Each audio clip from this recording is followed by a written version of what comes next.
Estimados hermanos de El Salvador, una vez más, las gracias a Casalco, Cámara Salvadoreña de la Industria de la Construcción, por la invitación a este Congreso Internacional de Ingeniería Sismo Resistente. La conferencia número 2 que les voy a compartir es Nuevas tendencias en el diseño sísmico avanzado.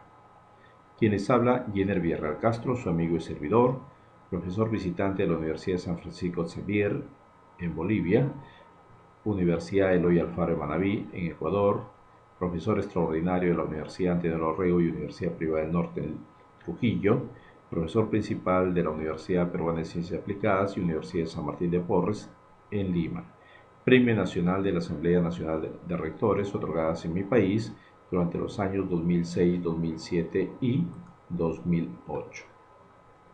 Cuando hablamos de investigación, estamos hablando de que es muy sencillo realizar todo este proceso siempre y cuando tengamos la idea clara hacia dónde nos vamos a dirigir, pero al mismo tiempo la metodología que debemos de conseguir en todo el trayecto de tal manera que nos lleve desde el inicio hasta el final. Primero, se inicia con un estado del arte. El estado del arte viene a ser el estado actual de todos los avances de la ciencia y la tecnología en el mundo respecto a mi tema de investigación. A partir del estado del arte voy a elaborar una metodología o un modelo de cálculo o voy a obtener fórmulas para poder realizar mis cálculos.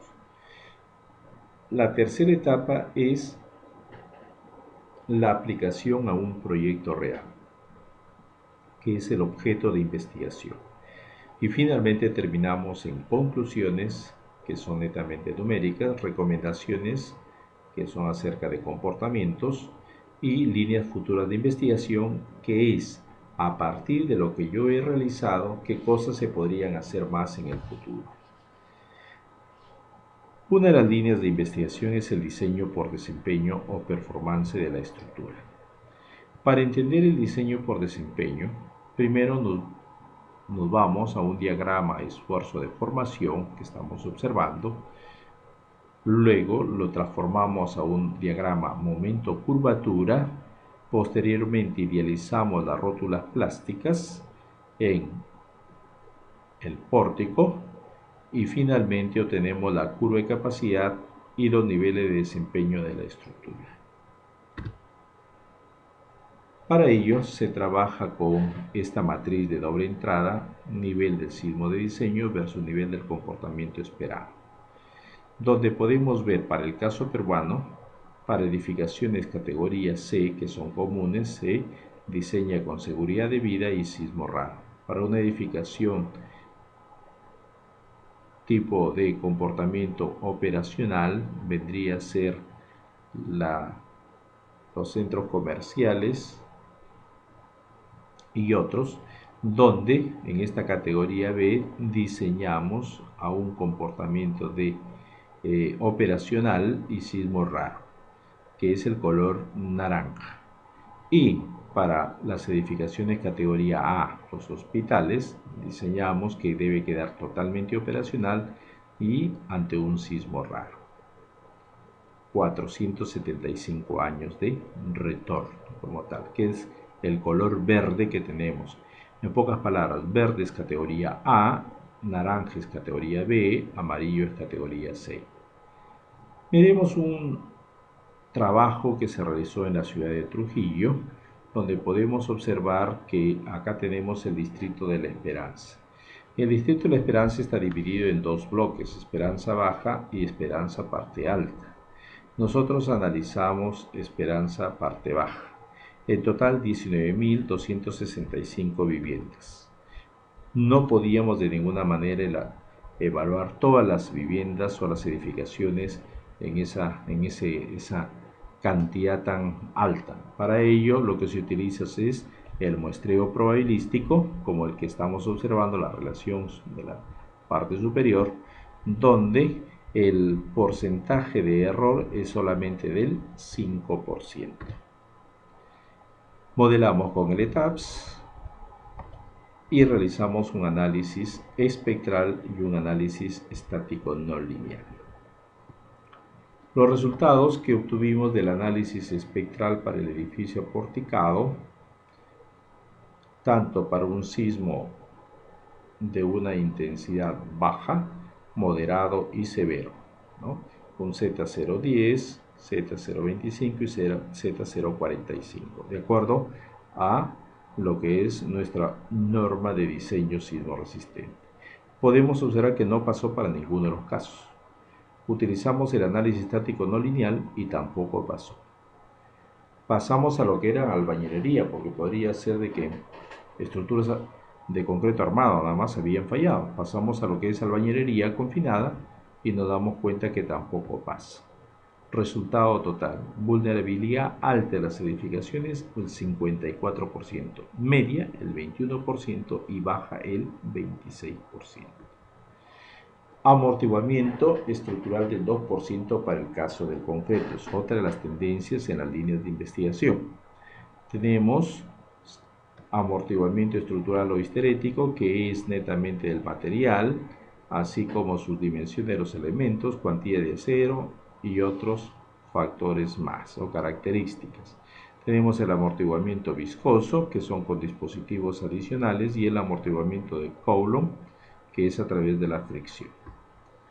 Podemos ver en investigaciones de los Estados Unidos, del Japón, de Europa y de países sudamericanos que la tendencia es usar el 2% de amortiguamiento para el caso de concreto. Sin embargo, en las normas internacionales podemos ver que todavía se adopta el 5%. Para ello, transformamos a un nuevo espectro y realizamos todo el procesamiento de depuración del acelerograma a través del programa Seismosignal. Obtuvimos para un amortiguamiento del 2% un factor de amplificación sísmica C de 3.5 y no de 2.5 como era para el 5%. Ahí tenemos los espectros para el 5% y para el 2%. Modelamos una edificación y podemos ver las distorsiones para el 5% y distorsión para el 2%. Notoriamente se está observando de que se ha incrementado la distorsión de entrepiso con la reducción del amortiguamiento estructural. Durabilidad estructural es otra de las líneas de investigación dentro de la ingeniería sismo resistente.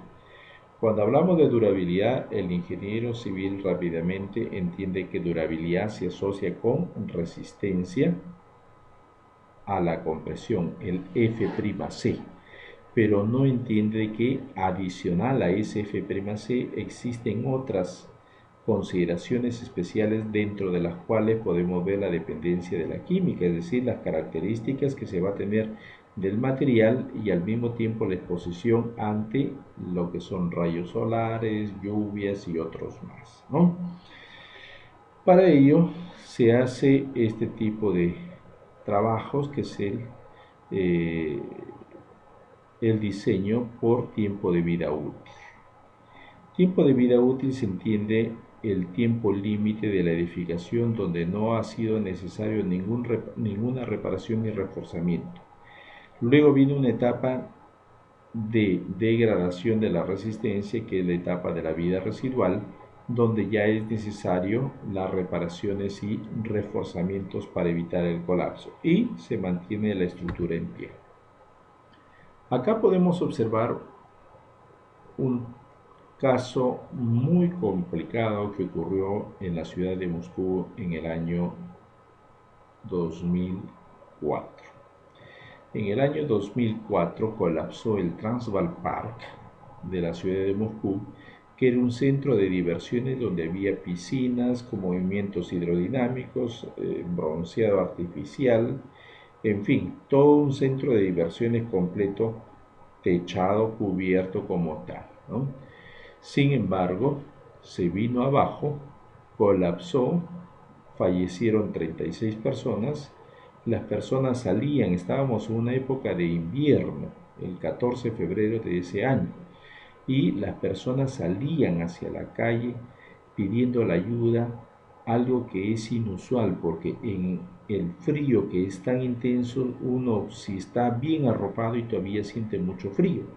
Sin embargo, estas personas no sentían el frío, sino el dolor en cuanto a lo que es la posible muerte de cada uno de ellos.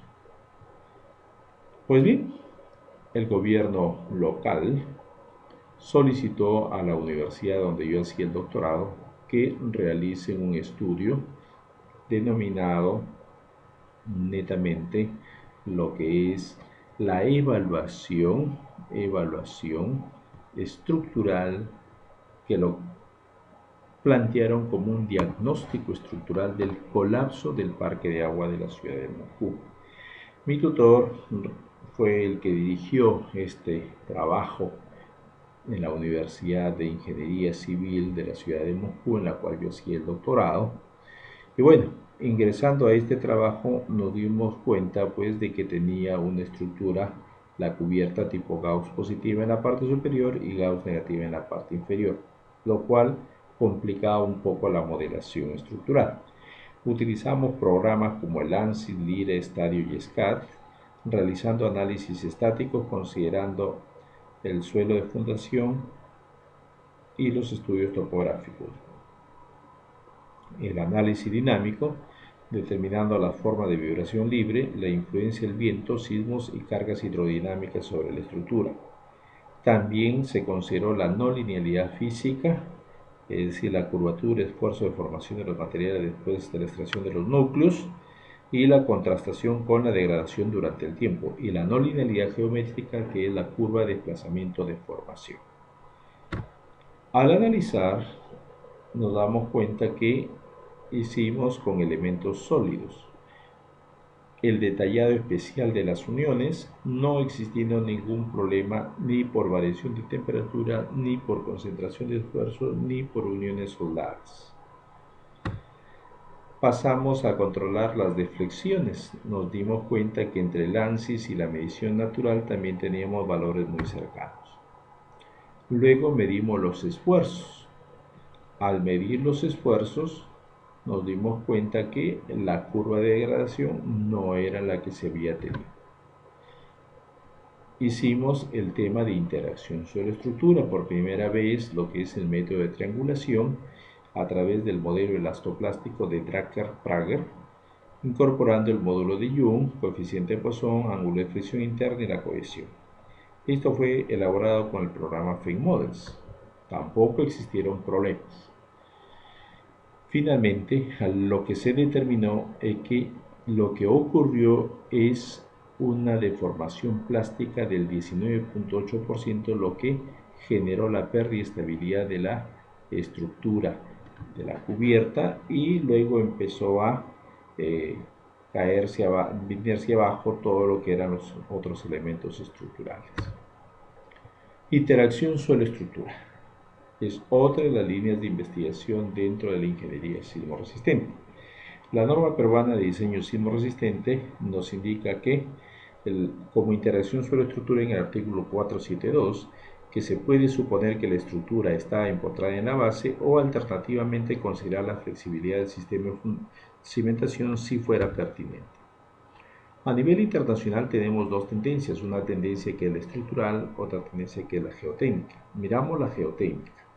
La Sociedad Internacional de Mecánica de Suelos tiene un comité técnico que es el TC207, que es el que dirige el tema de interacción suelo-estructura.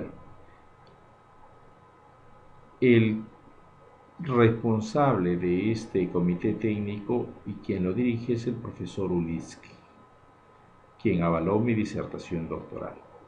Su secretario, el profesor Lisiuk, también de la Federación de Rusia, y ambos de un centro de investigación muy poderoso que se llama Georreconstrucción. Ahí tienen la web del comité TC207. Este es el centro de investigación del profesor Uliski, georrecspb.ru, donde pueden descargar libremente el programa Fake Models. Otro centro de investigación muy importante es el NIOSP, en el cual el tema de interacción sobre estructura lo dirige el profesor Illich.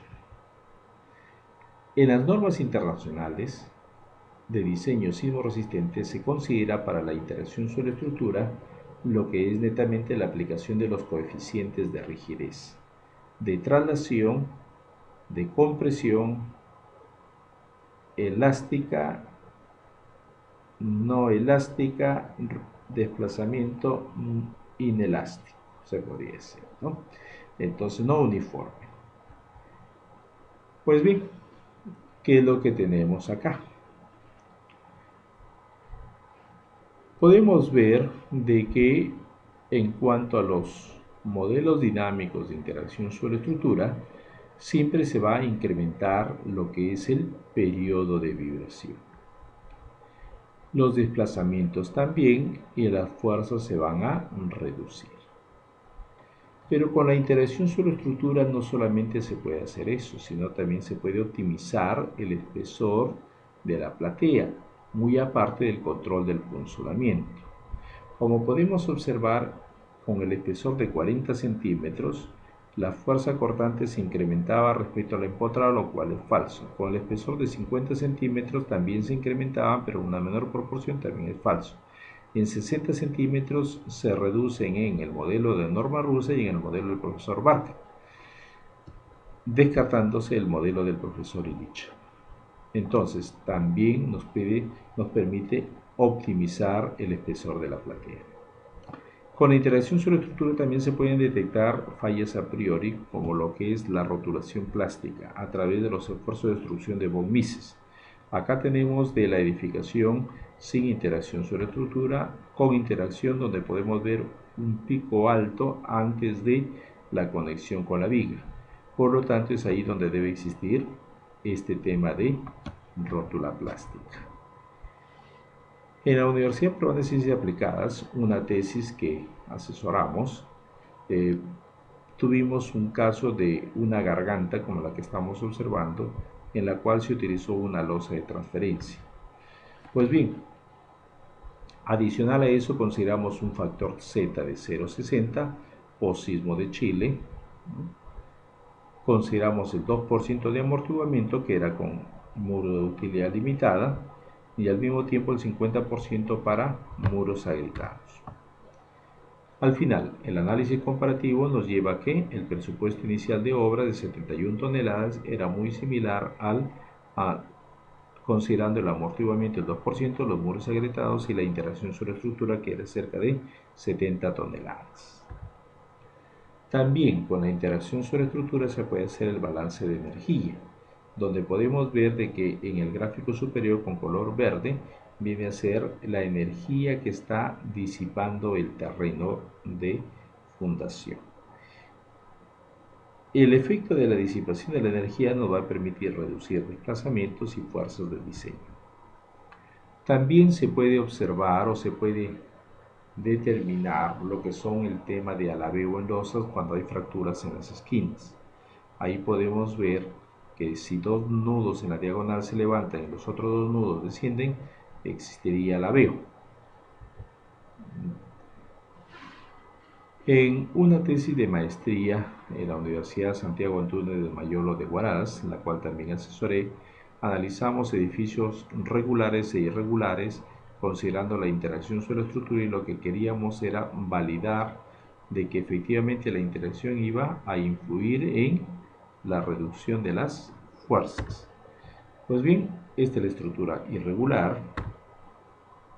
Podemos ver de que en algunos casos se reducen, en otros se incrementan. Pues bien, comparado con el empotrado. Para ello tuvimos que utilizar una prueba de contrastación de hipótesis denominada el chi cuadrado y conocido como prueba de independencia. Para esta prueba de independencia se tiene que plantear una hipótesis nula, en la cual se aseguran que son independientes una de la otra variable, y la hipótesis alternativa 1, que asegura que las dos variables planteadas vienen a ser dependientes. Pues bien, el chi cuadrado se obtiene a través de las frecuencias observadas, las frecuencias esperadas, con un total de muestras mayor a 30. Se determina el grado de libertad, el porcentaje de error solamente es del 5%. Luego tabulamos y nos dimos cuenta que habían que disminuían, como también se incrementaban. Finalmente tenemos que el chi cuadrado nos salió de 12, grado de libertad de 3, el valor crítico era de 7.8147, ¿no? Por lo tanto el chi cuadrado es mayor que 7.8147 el valor crítico y se rechaza la hipótesis nula, quedando la hipótesis alternativa 1, en el cual se podría indicar que la rigidez del suelo de fundación sí influye en la reducción de las fuerzas internas de los elementos estructurales. También se pueden ver las deformaciones plásticas en la base de la cimentación. Otra de las líneas de investigación muy importante vienen a ser los sistemas de protección sísmica. Acá tenemos dos, disipadores y aisladores. La norma peruana de diseño sismo resistente nos indica que para el caso de hospitales ubicados en las zonas de alta sismicidad se tiene que utilizar aislador sísmico, siempre y cuando el suelo sea bueno. También se puede utilizar para centros de salud, clínicas, lo que son los disipadores de energía. Eso no implica pues de que sean las únicas estructuras que pueden ser reforzadas, sino también se puede definitivamente en cualquier tipo de edificación, pero que la norma lo contempla como una exigencia para lo que son centros de salud. Disipadores de energía. Los disipadores de energía, tan igual como los aisladores sísmicos en la base, su función principal es incrementar el amortiguamiento estructural. Si se incrementa el amortiguamiento estructural, se van a reducir desplazamientos, se van a reducir fuerzas, se van a reducir daños como tal. Son fáciles de instalar, se tiene que calibrar por sismo. Acá tenemos una experiencia en Lima, el Aeropuerto Internacional Jorge Chávez.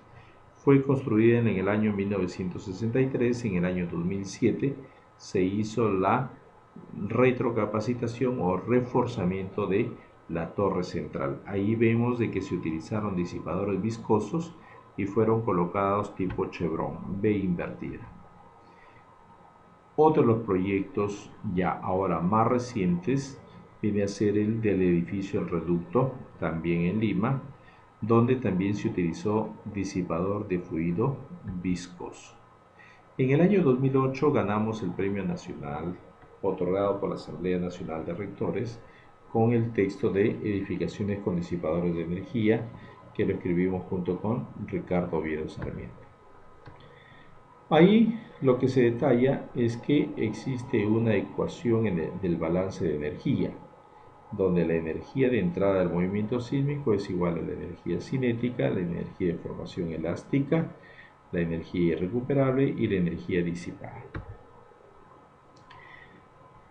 Podemos también indicar que los disipadores de energía, tan igual como los aisladores sísmicos, son sistemas pasivos de control de respuesta sísmica. Existen también sistemas activos, híbridos y semiactivos. Dentro de los disipadores de energía tenemos los viscosos, viscoelásticos, plastificación y fricción. Los viscosos dependen de velocidad, los viscoelásticos de velocidad y desplazamiento y los de plastificación y fricción de desplazamiento. Fuente, la norma americana ASCE 710. Los disipadores, los más importantes a nivel mundial, son de marca Taylor. Estos disipadores de fluido viscoso utilizan un fluido altamente viscoso en su interior y con el pistón lo que hace es comprimir y luego se va a expulsar, se va a traccionar, es decir, el disipador trabaja en tracción y en compresión. Hoy en día también ya se calcula la cámara de estancamiento para poder ver el diagrama histerético del disipador. El disipador no es todo en la diagonal o en la forma como se está colocando, sino solamente es una partecita como estamos observando en este gráfico. porque el resto es el brazo metálico y las conexiones extremas que también tienen que ser diseñadas. Ahí tenemos el brazo metálico, el cual aporta una rigidez, el disipador, el amortiguamiento. La fuerza es igual al coeficiente de amortiguamiento por la velocidad elevado al exponente alfa, que vale 0,5 para los viscosos. Podemos ver en este gráfico superior lo que es el concepto del amortiguamiento. Si uno va a incrementar el amortiguamiento, lo que está haciendo es reducir los desplazamientos, por lógica. Acá se le da una metodología de cálculo de los disipadores. Primero calculamos un factor de reducción de respuesta, que es una relación entre la distorsión máxima con la distorsión objetivo, que lo podemos obtener a través de la metodología HASUS, relación daño-distorsión. Luego calculamos el amortiguamiento efectivo, considerando que el amortiguamiento inherente a la estructura es del 5%. Finalmente, reducimos el amortiguamiento efectivo del 5% y obtenemos el amortiguamiento viscoso, que debe estar entre un 20 y un 40%. En una tesis de Arequipa, de Condori, también se planteó la traducción al idioma español de toda la metodología HASUS. Ahí están los códigos o las designaciones de acuerdo a las edificaciones, y acá está la relación daño-distorsión para dicha metodología. Luego se ingresan las características de rigidez, coeficiente de amortiguamiento y exponente de velocidad. Para la rigidez, lo que se utiliza es del brazo metálico. La rigidez viene a ser netamente el módulo de elasticidad por el área del brazo metálico sobre la longitud del brazo como tal. Para el coeficiente de amortiguamiento utilizamos esta relación del FEMA 273-274, en el cual van a depender de la amplitud, a depender de la frecuencia, del peso, del desplazamiento modal relativo, desplazamiento modal, del parámetro lambda, que es del FEMA 274, y del ángulo de inclinación del disipador. Se tiene que escalar el acelerograma al espectro de diseño. Al escalar dicho acelerograma al espectro de diseño, como lo que estamos viendo, se pueden utilizar distintos programas. Los principales proveedores de disipadores sísmicos en el país nos exigen utilizar el SismoMatch, versión 2, la más actualizada, ¿no? Lo escalamos hasta que llegue a un valor similar a la curva espectral, obteniendo las características del coeficiente de amortiguamiento, exponente de amortiguamiento, que es constante para el viscoso, de 0,5, para el viscoelástico de 1. La rigidez. En cambio, para el de fricción y plastificación se tiene que calcular rigidez, fluencia, radio por fluencia, exponente de fluencia. Para los dos primeros casos, viscoso y viscoelástico, se pueden modelar como elementos tipo damper entre dos puntos. En cambio, para lo que es los de plastificación y fricción, como elementos tipo plástica. Acá tenemos un gráfico de la edificación sin disipadores, con disipador viscoso, disipador por fluencia, mucho más, y la curva histerética, la cual nos da la deformación máxima versus la fuerza máxima admitida. Se tiene que comprobar o verificar el comportamiento histerético del disipador.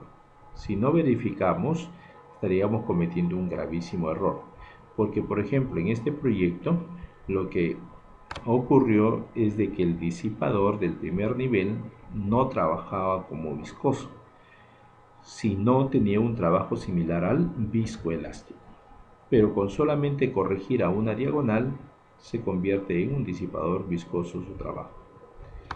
¿Qué es lo que me va a dar el uso de los disipadores? Voy a reducir los desplazamientos, voy a reducir las fuerzas de diseño.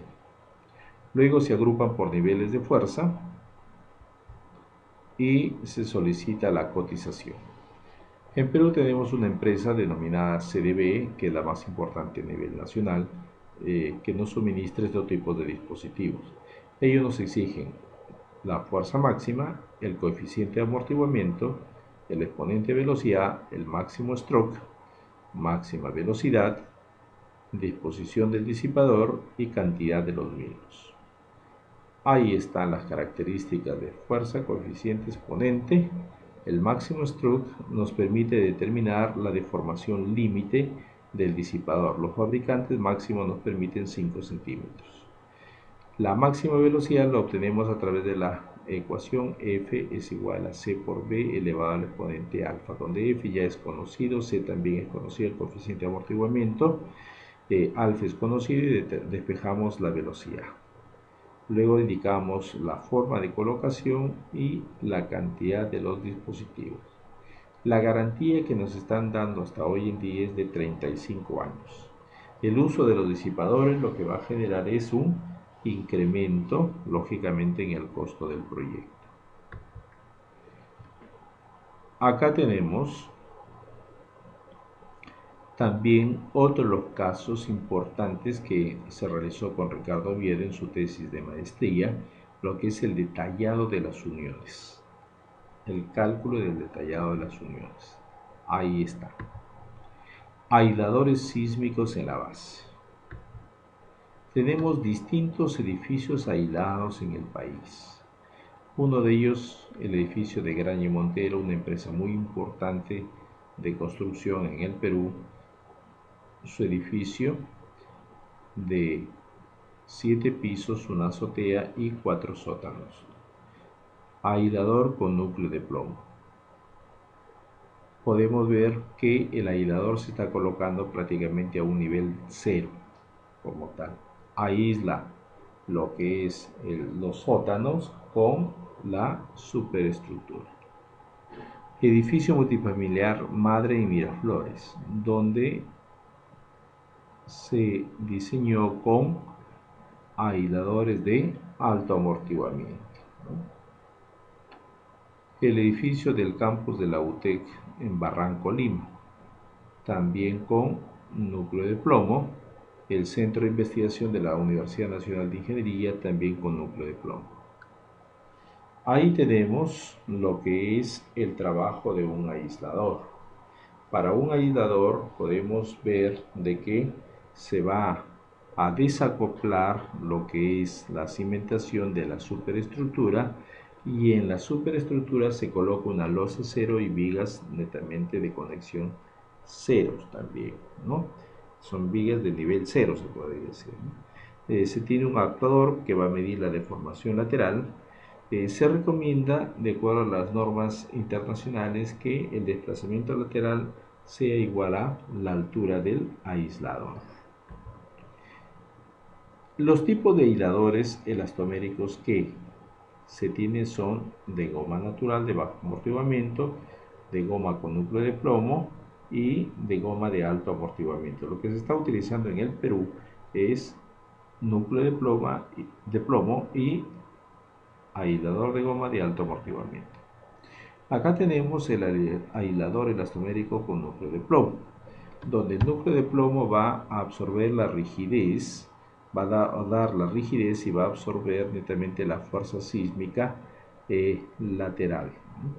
En cambio, las planchas con la goma, por la vertical, lo que van a soportar es toda la carga permanente que se va a tener muertas y vivas sobre la estructura.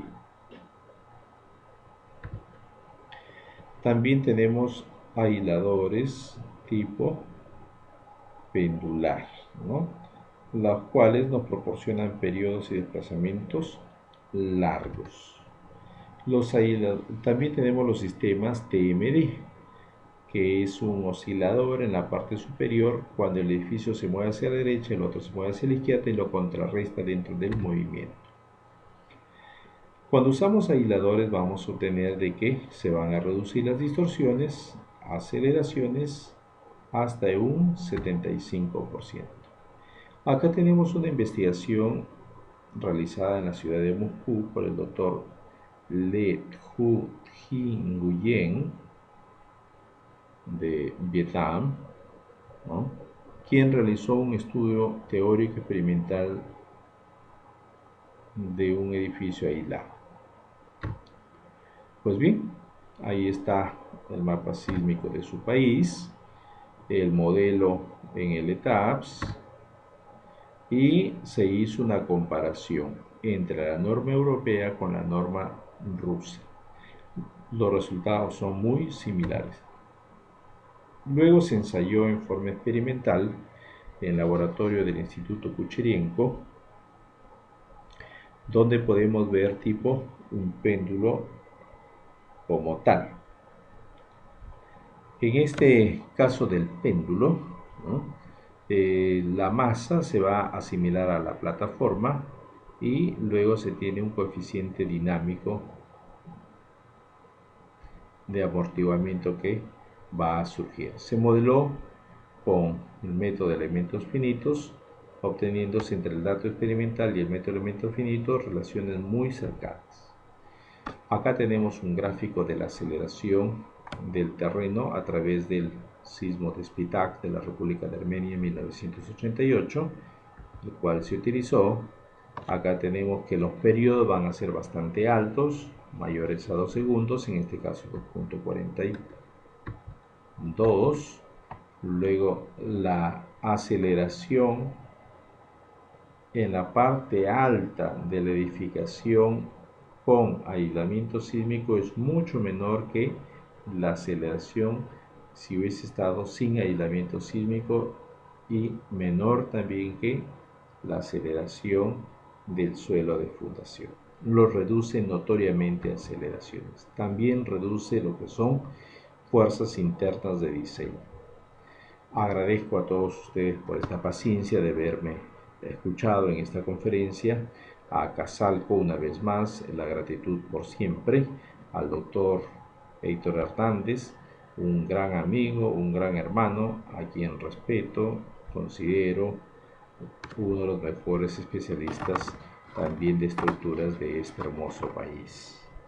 Pues bien, acá les dejo la dirección de mi blog, el blog de libros míos y el canal de YouTube de mi persona. Muchas gracias a todos por su colaboración.